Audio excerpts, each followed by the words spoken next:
रहे हैं लाइव 7। नमस्कार, लाइव 7 विशेष में आपका स्वागत है। मैं हूं ज्ञान रंजन। दोस्तों, आज ईद है। सबसे पहले समस्त देशवासियों को, समस्त झारखंड वासियों को ईद की हार्दिक शुभकामनाएं हैं।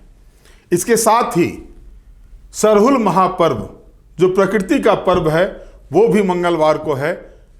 लाइव 7 अपने सभी दर्शकों को सरहुल महापर्व की भी हार्दिक शुभकामनाएं प्रेषित करता है। बहरहाल, अब हम आते हैं टॉपिक पर। दोस्तों, 28 मार्च से झारखंड की राजनीति में ऐसा क्या हुआ कि वो राजनीति अंदर ही अंदर सत्ताधारी गठबंधन के बीच भूचाल पैदा किए हुए है। आखिर ऐसे ऐसे क्या घटनाक्रम हुए हैं जो कांग्रेस पार्टी को सोचने पर मजबूर कर रहा है? आखिर क्या है गौतम अडानी और सीएम हेमंत सोरेन की मुलाकात की वजह? वही गौतम अडानी, वही अडानी कंपनी जिसका छत्तीसगढ़ में प्लांट लग रहा था। छत्तीसगढ़ में जब उनको प्रवेश एंट्री दी जा रही थी तो उस समय मुख्यमंत्री हेमंत सोरेन ने कड़े शब्दों में विरोध किया था। लेकिन अब जबकि सदन के भीतर इंडिया गठबंधन के सहयोगी दल कांग्रेस के नेता अडानी का जमकर विरोध करते हैं, और वैसे में अडानी से मुख्यमंत्री की मुलाकात, राज क्या है आखिर इसका? हम सब पर चर्चा करेंगे, हर पहलू पर चर्चा करेंगे। लेकिन पहले यह जानिए कि इसी बजट सत्र में डॉक्टर स्टीफन मरांडी, प्रोफेसर स्टीफन मरांडी और प्रदीप यादव ने ध्यानाकर्षण प्रस्ताव लाया था गोड्डा पावर प्लांट जो अडानी कंपनी का है उसको लेकर के। विस्थापन का मुद्दा था, रोजगार का मुद्दा था। इन सारे विषयों को लेकर के स्टीफन मरांडी ने ध्यानाकर्षण प्रस्ताव लाया था और हस्ताक्षरी थे प्रदीप यादव। किसी कारणवश पहले दिन वो प्रश्न स्थगित हो गए, और उसके बाद जब दोबारा वो प्रश्न ध्यानाकर्षण सदन के भीतर आता है तो स्टीफन मरांडी सदन के में नहीं रहते हैं और प्रदीप यादव इस विषय को सदन के अंदर उठाते हैं। मामला क्या था कि जब अडानी प्लांट लग रहा था उस समय जो जमीन के मुआवजा का रेट तय किया गया था वो रेट काफी कम था, और इसमें सरकार ने जानबूझकर अडानी को फायदा पहुंचाने के लिए रेट को कम करवाया था। और इसी विषय पर दीपक बिरुआ ने जवाब भी दिया था, और यहां तक बातें आ गई थी कि सरकार एक कमेटी बना करके जांच कराएगी और जांच के बाद जो उचित मुआवजा होगा उसको दिलाने का प्रयास किया जाएगा। बहरहाल, ये तो सदन के भीतर हुआ, और जिस दिन ये सवाल सदन के भीतर आया उसके 4-5 दिन के बाद ही गौतम अडानी की मुलाकात मुख्यमंत्री हेमंत सोरेन से मुख्यमंत्री आवास में होती है। काफी लंबे समय तक, लगभग घंटे भर कहा जाता है कि बातें होती है, कई विषयों पर बातें होती है। अब सवाल यही उठ रहा है कि अगर झारखंड में अडानी की एंट्री होने जा रही है तो क्या सत्ता से कांग्रेस पार्टी की नो एंट्री होने वाली है? ये सवाल इसलिए उठ रहे हैं कि आप गौर कीजिएगा के राजू जब से प्रदेश प्रभारी बने हैं झारखंड के, लगातार वो झारखंड दौरे पर आ रहे हैं। अभी 5 दिनों तक पुराने विधानसभा सभागार में उन्होंने मंथन शिविर का आयोजन किया है, और मंथन शिविर में कई टास्क भी दिए हैं। यहां तक कहा गया है कि सरकार के गलत कामों को भी कांग्रेस पार्टी के नेता उठाएं। अब देखिए संयोग कैसा मिल रहा है। इधर कांग्रेस पार्टी चिंतन शिविर, मंथन शिविर कर रही है, और उसी वक्त अडानी की मुलाकात मुख्यमंत्री हेमंत सोरेन से होती है। कांग्रेस विधायक दल के नेता प्रदीप यादव लगातार, जब वो झारखंड विकास मोर्चा में थे उस समय भी, और अब जबकि कांग्रेस में आए हैं उस समय भी, वो लगातार इसका विरोध कर रहे हैं, अडानी का विरोध कर रहे हैं। अब हम चलते हैं दिल्ली की ओर थोड़ा। दिल्ली में राहुल गांधी ने पिछले 10 वर्षों से अडानी को लेकर के ही मोर्चा खोल रखा है। कि जितने भी एयरपोर्ट हैं, पोर्ट्स हैं, सब कुछ अडानी को दिया जा रहा है। रेलवे के गोदाम है वो अडानी को दिया जा रहा है। क्या वजह है? अडानी को ही सारा काम मिल रहा है। और लगातार राहुल गांधी इसको लेकर के आवाज बुलंद कर रहे हैं, सदन से लेकर के सड़क तक। अब वहीं जब इनके गठबंधन की सरकार झारखंड में है, तो ये सरकार जो है उसमें भी सरकार में रहते हुए प्रदीप यादव उठ करके अडानी के विरोध में सदन के भीतर बोलते हैं। सरकार की तरफ से जवाब भी आता है और जैसे ही सत्र समाप्त होती है 27 तारीख को, 28 तारीख को अडानी की मुलाकात मुख्यमंत्री हेमंत सोरेन से हो जाती है। और तभी कहा जाता है ये रिश्ता क्या कहलाता है। दोस्तों, इसमें कोई दो राय नहीं है कि विश्व के सबसे बड़े बिजनेसमैन यानी जाइंट बिजनेसमैन अगर कहा जाए तो वो अडानी ग्रुप है। और किसी भी राज्य के लिए उद्योगपतियों को आमंत्रित करना, नए उद्योगों को लगाने के लिए आवश्यक होता है। खास करके झारखंड जैसे खनिज संपदाओं वाले प्रदेश में अगर नए इंडस्ट्री नहीं लगेंगे तो जाहिर तौर पर आप समझ सकते हैं कि जो रोजगार की बातें कही जाती है, जो पलायन रोकने की बातें कही जाती है, इस पर बट्टा लगता है। और इसी कड़ी में एक कदम आगे बढ़ाया गया है मुख्यमंत्री हेमंत सोरेन के द्वारा। अब 2-3 चीजें आप देखिए यहां पर। एक सवाल और आया था विधानसभा के भीतर कि झारखंड में जयराम महतो ने यह सवाल उठाया था कि झारखंड में सरकार ने निजी उपक्रमों में 75% स्थानीय लोगों को नियोजित करने के लिए नियमावली बनाई थी, विधेयक लाया था। बावजूद इसके यहां के लोगों को रोजगार नहीं मिल रहा है, वो पलायन को मजबूर है। और जवाब में उद्योग और श्रम मंत्री संजय प्रसाद यादव ने कहा था कि दिसंबर महीने में झारखंड हाईकोर्ट ने इस पर रोक लगा दी है। सरकार की मंशा स्पष्ट है, सरकार 75% आरक्षण देने को तैयार है निजी क्षेत्रों में। जब हाईकोर्ट का डिसीजन आ जाएगा फिर उसके ऊपर आगे सरकार अपना पहल करेगी, लेकिन जब तक डिसीजन नहीं आता अभी कुछ इस पर निर्णय नहीं लिया जा सकता, कोई भी आश्वासन नहीं दिया जा सकता। और वहीं दूसरी तरफ देखें, ज्यों ही अडानी का मुख्यमंत्री हेमंत सोरेन से मुलाकात होती है, उसके बाद झारखंड मुक्ति मोर्चा के केंद्रीय प्रवक्ता और महासचिव सुप्रियो भट्टाचार्य का बयान आता है कि हम अपनी शर्तों पर उनको यहां लाएंगे। 75% जो निजी क्षेत्र में स्थानीय लोगों को, झारखंड वासी को, मूलवासी को, आदिवासी को जो नियोजित करना है, जो नौकरी देनी है, जो रोजगार देने हैं, वो अगर देने को तैयार होंगे तब अडानी के साथ आगे कदम बढ़ाएंगे। अब इसी जगह पर आप विरोधाभास को देख लीजिए।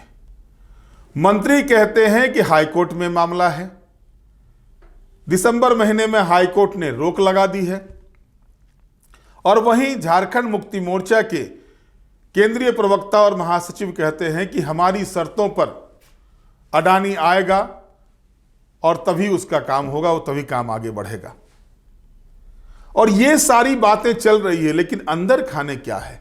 आखिर राजनीतिक गलियारे में अडानी और हेमंत की मुलाकात इतने चर्चा का विषय क्यों बना हुआ है?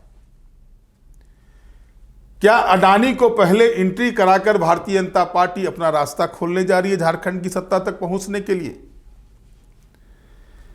क्या भाजपा ने जो एक रणनीति तैयार की है 2014 से लेकर के, जो लगातार इस रणनीति पर काम कर रही है, कांग्रेस मुक्त भारत का, तो कहीं कांग्रेस को साइडलाइन धराने का तो प्रयास नहीं हो रहा है?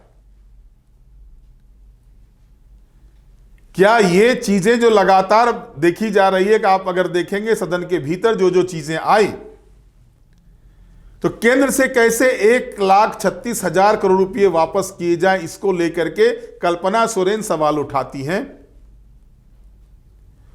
अन्य जो वित्तीय प्रबंधन के मुद्दे होते हैं उसको लेकर के कल्पना सोरेन आवाज उठाती हैं, सवाल लाती हैं। सरकार का जवाब भी आता है, लेकिन यहां 1-2 चीजें और गौर करने वाली बात है। कांग्रेस पार्टी कुछ ज्यादा ही फुदकना शुरू कर दिया था सत्ता में आने के बाद। और ये चीजें हेमंत सोरेन को नागवार नहीं गुजर रहा है। कारण है, भले ही कांग्रेस पार्टी 16 सीटें ले आई हो, उनके नेता, उनके प्रदेश अध्यक्ष, उनके जो बड़े बड़े चेहरे हैं वो भले ही दम्भ भरते हो कि कांग्रेस पार्टी जो है सो झारखंड में मजबूत हुई है, लेकिन सच्चाई वो नहीं है। आज के तिथि में भी अगर महागठबंधन में कांग्रेस पार्टी नहीं रहेगी तो ये तय मान के चलिए कांग्रेस अपने पुराने संख्या में लौट आएंगे। इस बार भी जो शंका थी, जो डर था झारखंड मुक्ति मोर्चा को सत्ता में नहीं आने के पीछे कि कहीं सत्ता में ना आए, तो वो मुख्य रूप से कांग्रेस पार्टी को लेकर के ही था। और आलम आप ये देखिए कि राहुल गांधी चाहिए, इसका डिमांड चुनाव में कांग्रेस पार्टी ने नहीं किया। सोनिया गांधी चाहिए, इसका डिमांड नहीं किया।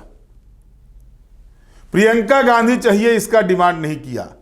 लेकिन कांग्रेस के हर कैंडिडेट ने यह डिमांड जरूर किया कि कल्पना सोरेन का कार्यक्रम उनके विधानसभा क्षेत्र में हो, मुख्यमंत्री हेमंत सोरेन का कार्यक्रम उनके विधानसभा क्षेत्र में हो। जाहिर है कि जो 16 सीटें आई हैं उसमें अगर कांग्रेस पार्टी को भी 16 सीट दिलाने में अगर सबसे अहम भूमिका है तो वो हेमंत और कल्पना की जोड़ी को है, इससे इनकार नहीं किया जा सकता। और अब जब कांग्रेस सत्ता में है, साथ में है, जो विभाग पिछले सरकार में उनके पास था वही विभाग इस बार भी दिया गया है। और इसके बाद आप गौर करें कि कैसे इरफान अंसारी को सुदीप कुमार सोनू ने चुप कराया, कैसे जब स्वास्थ्य विभाग के बजट पर सरकार की ओर से इरफान अंसारी जवाब दे रहे थे तो मुख्यमंत्री हेमंत सोरेन ने उन्हें सरकार की योजनाओं में सीधे तौर पर बताने की बात कही थी, पॉलिटिकल बयानों से बचने का बात कहा था। और उसके बाद 5 दिनों तक के राजू यहां रह करके मंथन कर रहे हैं, चिंतन कर रहे हैं, बोर्ड निगमों में हिस्सेदारी की डिमांड कर रहे हैं। सारा कुछ हो रहा है, लेकिन जो रिश्ता बना हुआ है वो रिश्ता जो है सो कहीं ना कहीं अब उस रिश्ते पर बट्टा लगने की बातें भी सामने आ रही है। और चर्चा तो यह है कि कांग्रेस पार्टी को जोर का झटका झारखंड में लगने जा रहा है। अगर भारतीय जनता पार्टी के साथ गठबंधन नहीं भी होता है तो हो सकता है कि इस बार कांग्रेस अगर टूटी तो वो टूटकर भाजपा में नहीं जुटने जा रही है, वो टूटकर अगर जुटेगी भी तो झारखंड मुक्ति मोर्चा में जुटेगी। और ये दृश्य अब बनने शुरू हो गए हैं। भारतीय जनता पार्टी को सिर्फ इससे मतलब है कि कांग्रेस पार्टी सत्ता में ना रहे, और भारतीय जनता पार्टी की रणनीति लगातार इसी को लेकर के चल रही है, पूरे देश में चल रही है। झारखंड में पिछले 2 टर्म से कांग्रेस पार्टी सत्ता में है। पिछले बार भी आपने देखा कि किस तरह से खेला हुआ था, नोटों का खेला हुआ था।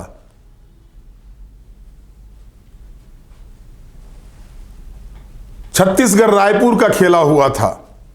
ये सारे चीज आपने देखे हैं 19 से 24 के बीच में।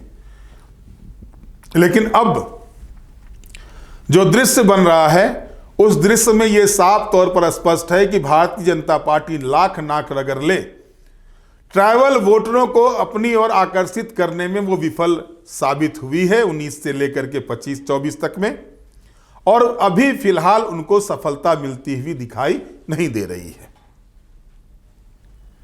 दूसरी ओर हेमंत सोरेन ने साफ तौर पर ऐलान कर दिया है कि परिसीमन का वो विरोध करेंगे।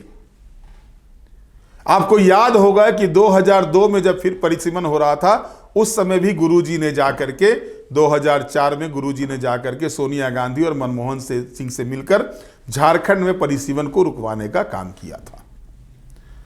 अब 2026 में परिसीमन होने हैं। इस बीच झारखंड मुक्ति मोर्चा उसका विरोध कर रही है। यह आशंका है झारखंड मुक्ति मोर्चा को कि अगर परिसीमन जनसंख्या के आधार पर होगा तो ट्राइबल सीटें घटेंगी। और अब इन्हीं चीजों को लेकर के झारखंड मुक्ति मोर्चा किसी भी कीमत पर यह नहीं चाहेगा कि जिस वोट बैंक पर जो है सो गुरुजी ने जो शुरुआत की थी, आज अगर एक्सट्रीम पर है, वो वोट बैंक उसके पक्ष में है, वो उससे फिसले नहीं, और उसकी संख्या अगर घटती है तो नुकसान उसको होता है, ये देख करके काम कर रही है। अब सवाल यह उठता है कि अगर भारतीय जनता पार्टी को हेमंत का समर्थन नहीं मिलता, हेमंत उसके सपोर्ट में नहीं जाते हैं, तो परिसीमन में लाख चिल्ला ले, परिसीमन अगर केंद्र सरकार कराना चाहेगी, चुनाव आयोग कराना चाहेगा, तो उस पर रोक नहीं लगाया जा सकता। फिर या तो कोर्ट का ही सहारा लेना पड़ सकता है। ऐसे में कई अंकगणित ऐसे बन रहे हैं जो अंकगणित साफ तौर पर इस बात की ताकीद कर रहा है कि कांग्रेस पार्टी को लगने जा रहा है जोर का झटका। अडानी की एंट्री कहीं कांग्रेस पार्टी को सत्ता से नो एंट्री न करा दे। अब देखना है कि राजनीति में आगे क्या होता है। अभी तो पर्व का मौसम चल रहा है, आज ईद है, कल सरहुल है, फिर 6 तारीख को रामनवमी है, उसके बाद हनुमान जयंती है। लगातार पर्व त्योहार के मौसम चल रहे, अब शुरू हो गए हैं। इस बीच अब देखना यह है कि रामनवमी के बाद झारखंड की राजनीति किस करवट बैठती है। लेकिन इतना तय मान के चलिए कि कांग्रेस पार्टी के लिए अगले कुछ दिनों में जो है, अगले कुछ महीनों में हो सकता है कि समाचार अच्छा नहीं हो उनकी सेहत के लिए। बहरहाल आज के विशेष में इतना ही। आप हमारे साथ जुड़े रहें, हमें लाइक करें, सब्सक्राइब करें। बहुत बहुत धन्यवाद। नमस्कार।